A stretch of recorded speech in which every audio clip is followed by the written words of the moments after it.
Hey everybody, it's Coach Mitch with Coach Heidi here from Hale Mobility, and today we're going to talk about kind of how to solve your shoulder pain. One area that you could be tight is your bicep. So we're going to talk about how to bicep smash, release that. For any mobilization, we first want to know what muscle are we doing. We're doing the bicep.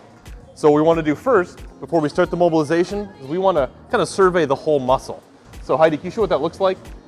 Just kind of trying to figure out where you're tight. Okay, so we go from the top of the bicep and we go all the way down to the elbow, right? The whole bicep. And once you find a tight spot, I want you to actually leave the barbell on there and just breathe and relax. So whenever we do a mobilization, it's 2 minutes minimum, and we want 1 minute where we're just breathing and relaxing, and then for the second minute, we incorporate movement. So what that looks like, let's say she just spent a minute relaxing and breathing, now she'll incorporate some movement.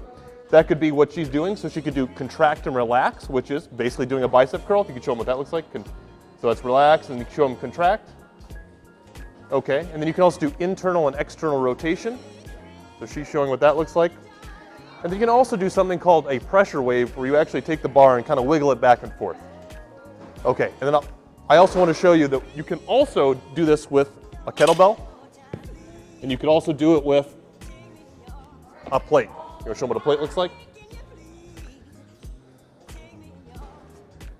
All right, let's say you're at home and you don't have any of this equipment. Well, if you have a lacrosse ball, you can actually do it up against a wall. So you can take the lacrosse ball and do the same thing you were doing at the gym with a barbell or a kettlebell. You just come up against a wall, and you do the same thing. So you can go up and down the bicep, find a tight spot, breathe and relax into it, and then what she's already doing, you can incorporate some movement.